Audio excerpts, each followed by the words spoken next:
You're now listening to Sound Talent Media. Check out more shows at soundtalentmedia.com. Diablo 4 has arrived. As the forces of hell gather, only you can stand in their way. Journey across the expansive open world of Sanctuary. Choose from 5 powerful classes, then progress them to fit your playstyle. Adventure with your friends in up to 4-player co-op with cross-play and cross-progression on all platforms. Welcome to Hell. Diablo 4, available now. Rated M for mature. Tap the banner or visit this episode's page to learn more. The Council of Franks, on behalf of delicious Oscar Mayer 100% beef franks, has declared its official position. Oscar Mayer 100% beef franks are 100% beef frank delicious. This summer, choose delicious. Choose 100% beef. Keep it Oscar. I know I got a bad reputation, and it isn't just talk. If I could only give you everything. Bad Reputation by Freedy Johnston is a song you may have heard but don't remember. This folk artist's debut single had a huge push, appearing in multiple movies, and it left an impression on this week's guest, Mikey D'Angelo. This week, we dive into Freedy's back catalog and try to figure out if his reputation was really so bad after all.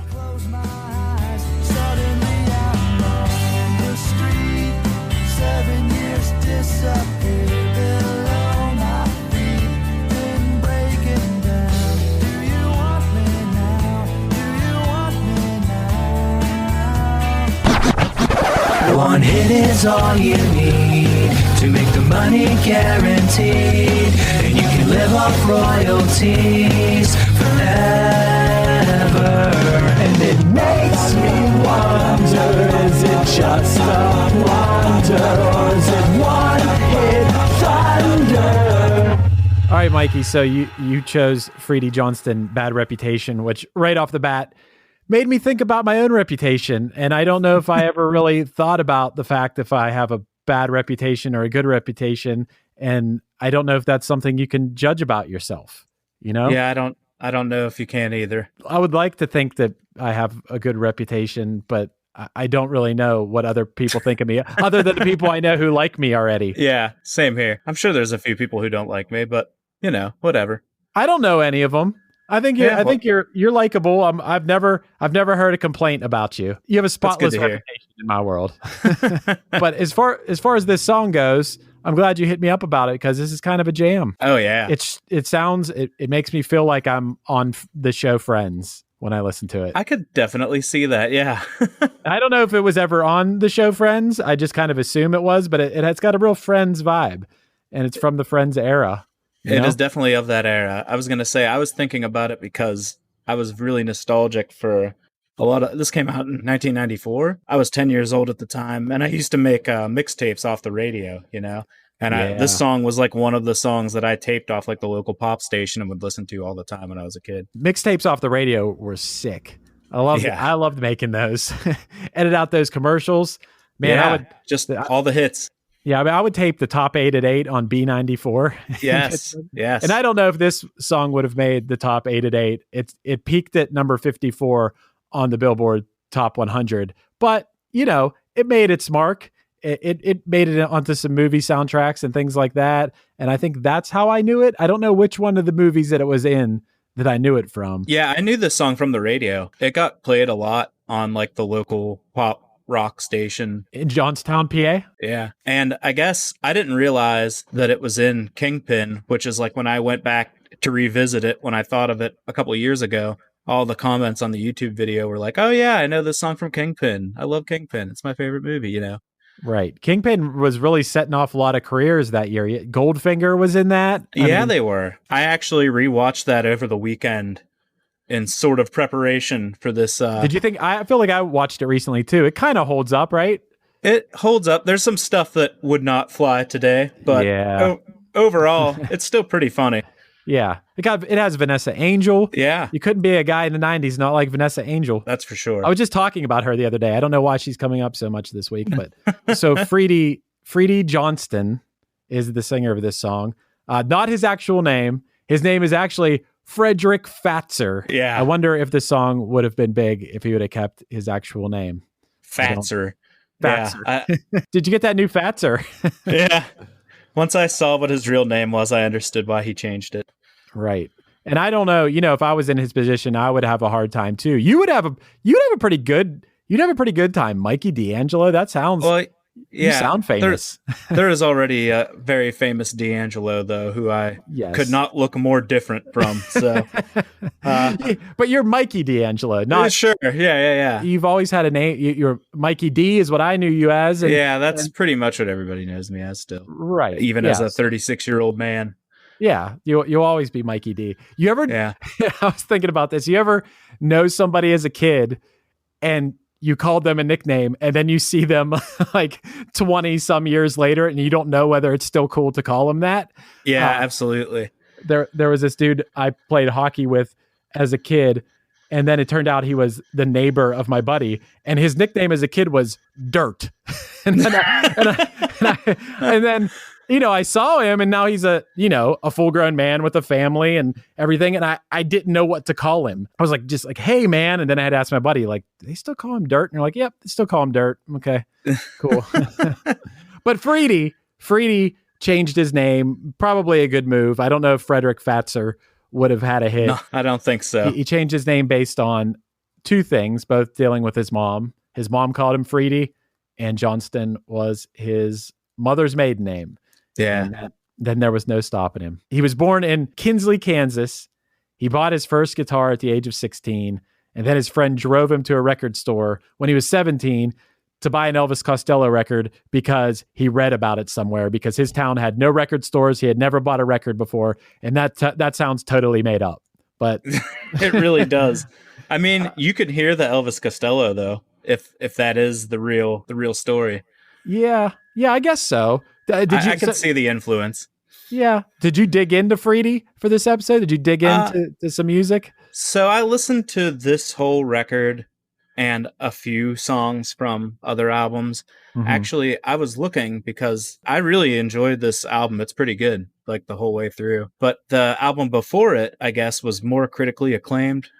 Can You Fly? But it's not on any of the streaming services. So I'll have to dig around. I bet it's on YouTube. Dang. Yeah, this album, I mean, I put it on. I put this album, which is called This Perfect World. This Perfect World. Yeah. I put it on today. I went swimming today and put it on.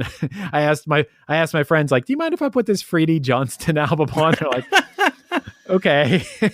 And it's very easy listening, I would say. It's very mid-90s. It is extremely mid-90s. It's pretty adult contemporary, pretty pop folk, I guess you would call it. Yeah. But yeah, it's not bad. It's not a bad album. Not at all. Sometimes on here we got to dig into things like Aqua or Los Del Rio and things like that. But this has to be a much easier listen through a full album than most of those like novelty hits. Yeah. It's a legit artist. But I would say the one thing about Freedy Johnston that Matt, the producer of the show, brought it up to me when we were talking about it beforehand. He's like, you're not going to like Freedy Johnston. But I was like, no, I thought it was all right. But Freedy, he got no edge, man. There's no edge to these songs whatsoever. Not much. It's funny too, because this record was produced by Butch Vig, which I know, man. It's crazy. He did Nevermind. He's recorded Against Me and the Foo Fighters. This album could not be much further from stuff like that. It's very soft. Yeah, but the man has range, I suppose. Absolutely. So that's good. A lot of times we look at, so this song in particular, it's catchy as hell. Right from the first line, it's relatable, it's catchy. From what I heard, this is by far the best song I heard by him. I would agree with that. Yeah. Yeah. The most memorable for sure. Yeah. The rest of his music is definitely in the same vein, but just not as good. Yeah. None of it has that whatever, it doesn't all come together the way it does in this song. Yeah, man. This is one of those songs, which a lot of these one-hit wonders probably fit into this formula, but just everything about it is catchy. The verses, the first line of the song, you got people with that first line. Oh, yeah. I was going to say that first line really reels you in. Yeah. And then it, when it breaks to that chorus, it just takes you to a whole nother place. And that place is cool too. Yeah. But it's that line, man. I think people want to feel like they got a reputation and everybody's talking about them. You know, Maybe. I like to think that maybe I got a reputation. I guess I like to think it's good, but if I'm feeling like a bad boy, Maybe it's bad sometimes. Who knows? yeah, who knows? But you know, just the fact if anyone's talking about me at all, I'm probably happy about it. Truth of the matter is probably no one's talking about me. No one gives a fuck. But I like to pretend that maybe they are. One thing we always look at on this show is what else was going on at music at that time that allowed this song to become a hit. So did a little digging on that. And it's 1995. So, you know, it's kind of, in my opinion, the death of good grunge, and maybe grunge stuck around for a while via some bad bands. Corporate grunge. Yeah. So when I was looking at the charts, so this hit its peak in February of 1995. This song hit number 54 on the Billboard charts. And, you know, that's a modest hit. I would take number 54 in a second, believe me. But still, not a giant hit. No, not a massive smash hit. No, but I want to talk about some massive smash hits that were going on at that time. If you need a little frame of reference. Okay. Number one, or I should do it the opposite way. These aren't in exact order, but I'll work my way up. Tom Petty, You Don't Know How It Feels, was out at that time. Serious jam. Hell of a song. Love the way they censored the word joint. Yes. Do you remember that? Yeah. Went, so let's get to the point. Let's smoke another. Yeah. Yeah. That's actually catchier than saying joint, I think. I like it. Yeah, I like it too. I might smoke a little after this. Hootie was still holding on with Hold My Hand at the charts at the time. So that makes... And that album was unstoppable. Just wall-to-wall hits. Yeah, man. So many hits on that album. I think that I could put that album on now and probably still enjoy it. That song, Time, what a hit. What a lesser hit. It's good. So they were still holding on. They weren't at the top of the charts. They were somewhere at like 15 or something. Des'ree, You Gotta Be. Oh, man. Yep. Yeah, I remember that song. Madonna, Take a Bow was up there. Not my favorite Madonna song. No, that's kind of a dirge of a Madonna song, really. Do you know what your favorite Madonna song is? I really like Ray of Light off the top of my head. I don't know why I'm coming with that, but that's what popped in my head. Damn, you're coming It's with a great song. You're coming with the later Madonna. Yeah, it is late Madonna. I mean, I like a lot of the old stuff too, but I don't know why that was the first thing that popped in my head. I like it a lot. That song, my favorite Madonna song is Live to Tell. You know Live to Tell? I don't know if I do. Dude, off the top of my head. It was from like a Sean Penn movie, and it is just a slow jam, and it just has this little synth part that goes and it's just dun, dun, dun, dun, dun, dun, dun, dun, dun, dun, dun. I don't know if you heard it. I bet I would know it to hear it. Yeah, off the top of my head, I can't think of. You don't know it from me singing the synth, the synth lead. Yeah, but yeah, I think that's my favorite Madonna song. But yeah, Madonna still on the charts. Take a Bow, and then we'll go with the two top songs at the time that Freedy Johnston, Bad Reputation, was out. Number two. I was such a big fan that I dressed like them in middle school. Okay. Boys to Men, On Bended Knee. Oh yeah. I loved Boys to Men. Yeah, man. See, that's the thing, man. That's what I came from, was Boys to Men. And yeah, I've talked about this on podcasts so many times. I did not come from hair metal. No. You know? Before I got into like punk music and stuff, I listened to like rap and R&B and like pop music that was on the radio. Me too. And I don't know maybe it was Green Day who bridged that gap, or I don't know. Yeah, that could have been for me. Somewhere along the line, punk rock appealed to me. And there's something about the punk rock that I liked that had something in common with the R&B and, pop music that I liked as a kid. Yeah. Somewhere there's a common thread, because both of those styles of music, and I still love R&B and hip hop music now. So do I. I was too cool for it for a few years. Same here.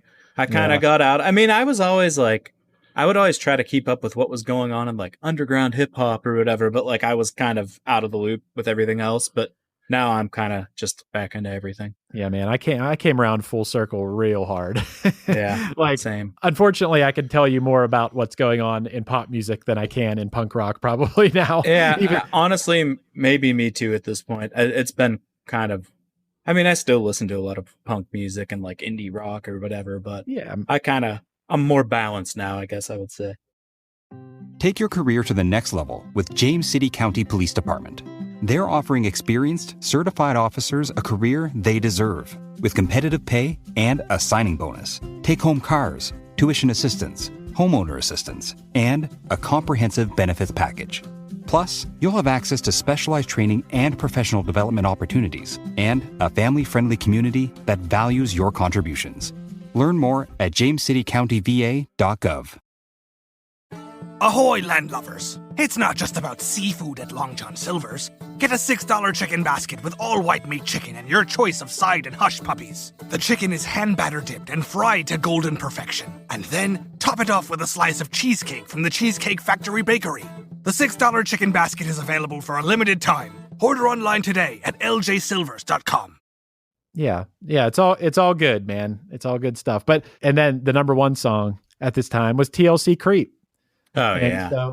So yeah, man, that's what was going on. And, when I see that list of songs, it makes sense that Freedy Johnston fit in there somewhere, Yeah, I feel like especially like this mid-90s pop radio was very eclectic in that way. Like, you would hear TLC right up against Nirvana, right up against Freedy, like, right. Just a wide variety of music that was all under the pop umbrella at that time.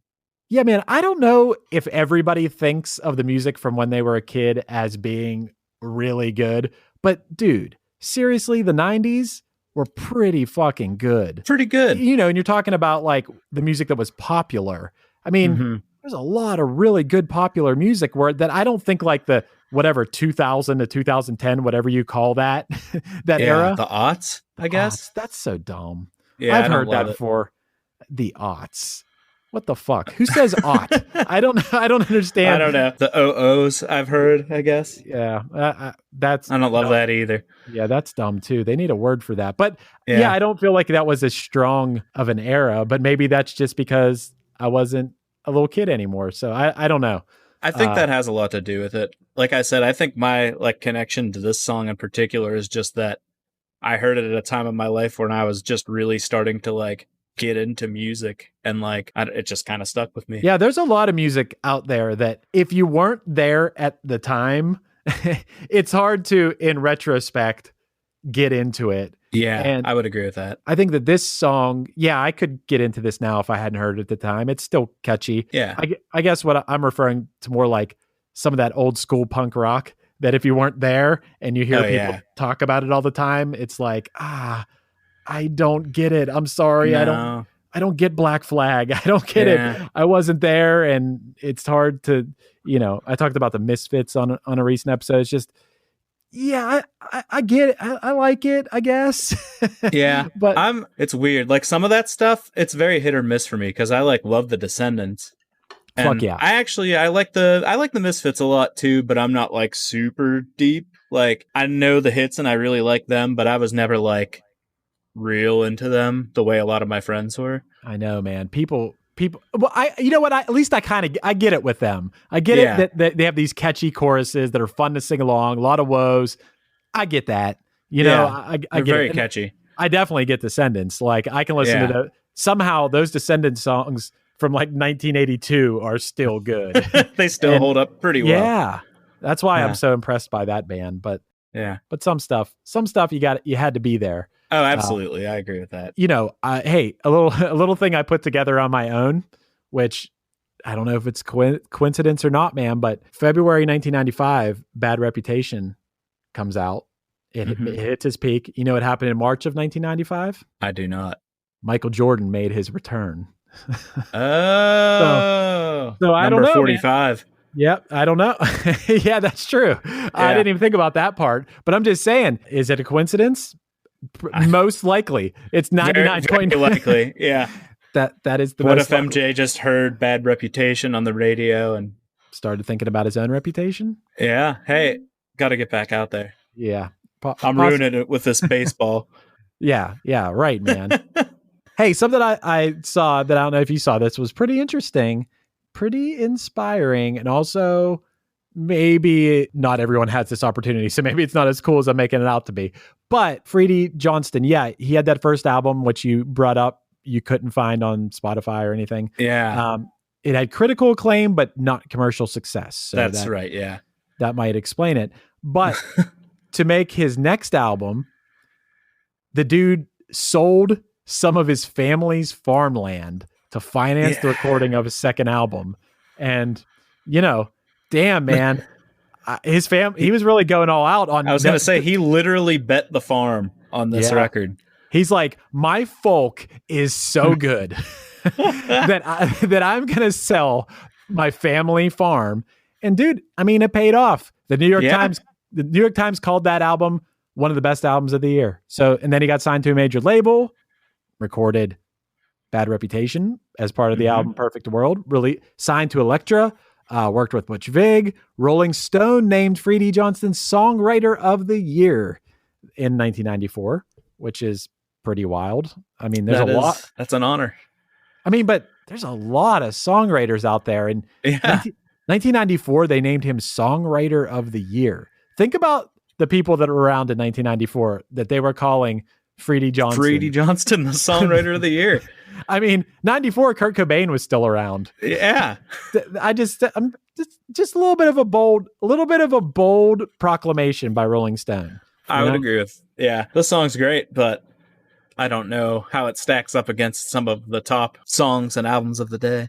Dude, in 94, that was a fucking amazing year for everything. You know, recently we did a Punchline EP of songs from 94 because that's right. Yeah. It was 25 years since that. That's like when songs become classic rock or whatever. And we were like, oh, it'd be cool to pick some songs. And narrowing it down for that year was tough, man. There's so much good shit from 1994. And then it's wild because 1995 was nowhere near as good. Like when we were thinking about songs from 95, we were seriously like, should we do the Friends theme song?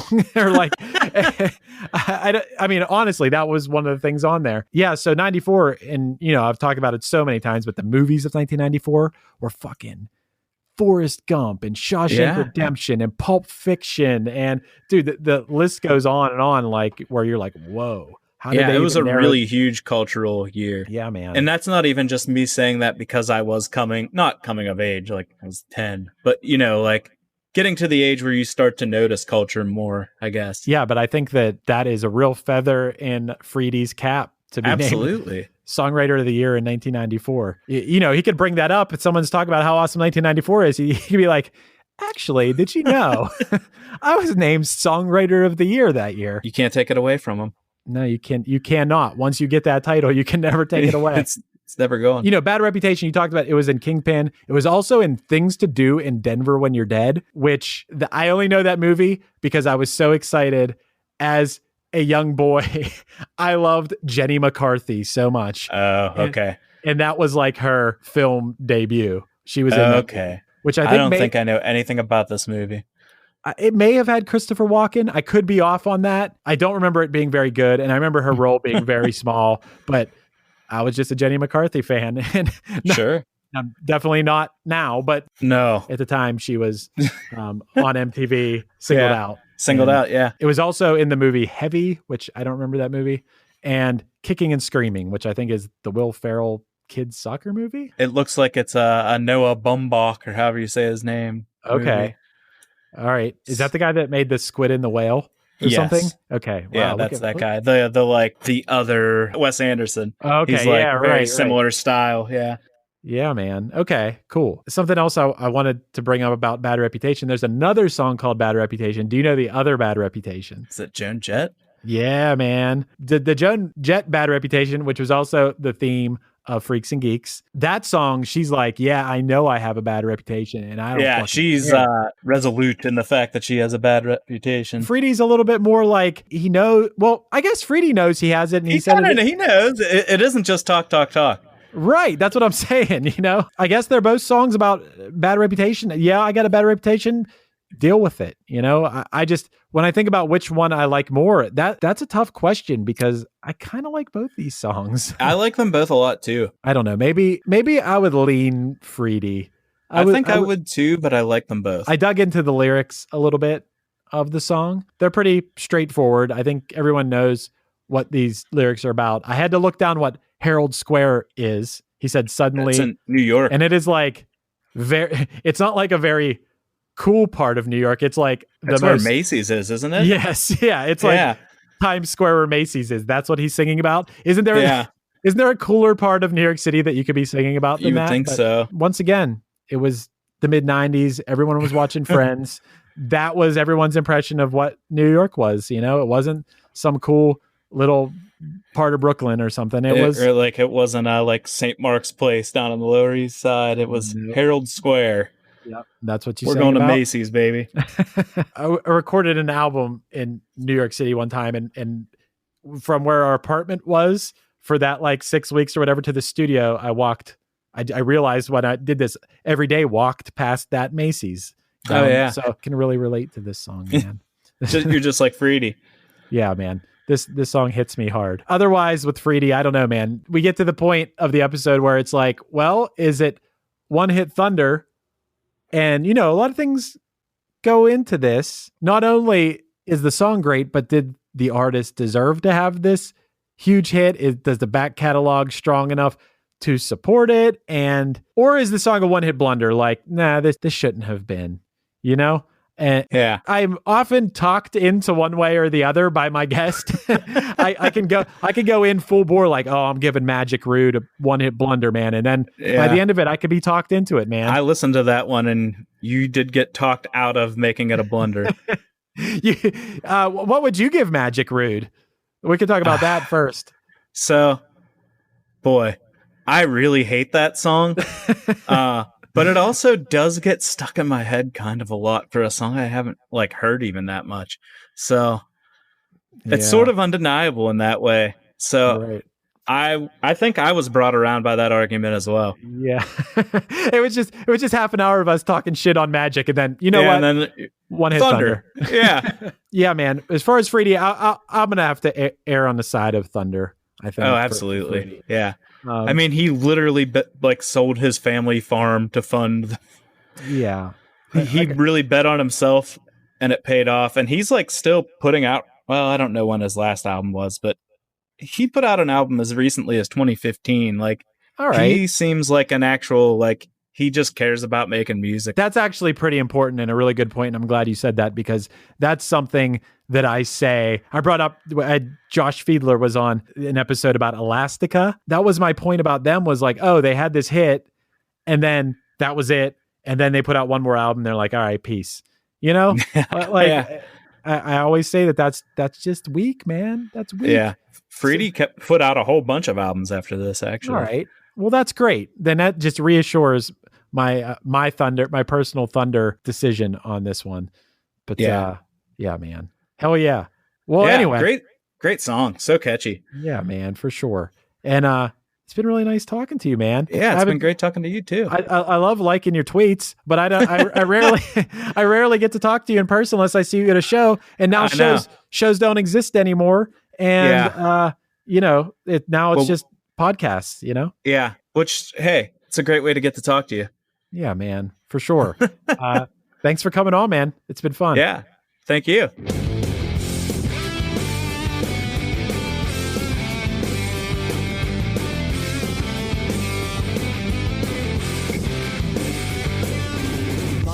This has been One Hit Thunder. One Hit Thunder is produced by Matt Kelly as part of the Geekscape Network and hosted by Chris Fafalios of the bands Punchline, Pack, and Another Cheetah. Underneath me, you're hearing Green Light off Punchline's album 37 Everywhere. Check out their music at punchline.com and let us know your thoughts on the show by emailing us at onehitthunderpodcast@gmail.com. Make sure to rate, review, and subscribe to us on your favorite podcasting app, and tune in next week for another episode of One Hit Thunder.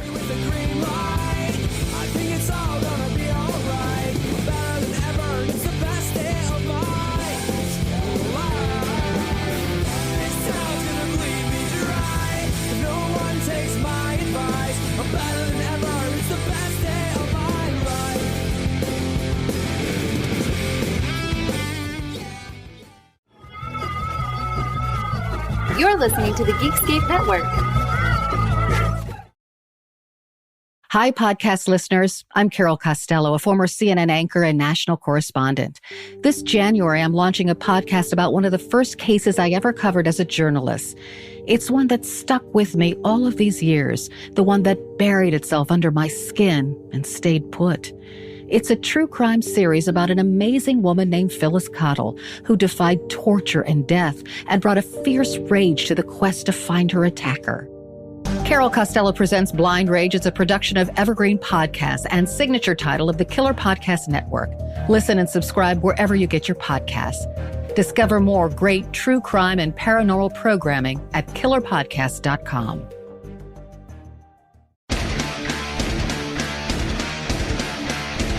Hey there, I am Johnny Christ from Avenged Sevenfold, and I've got a podcast called Drinks with Johnny you're going to want to check out.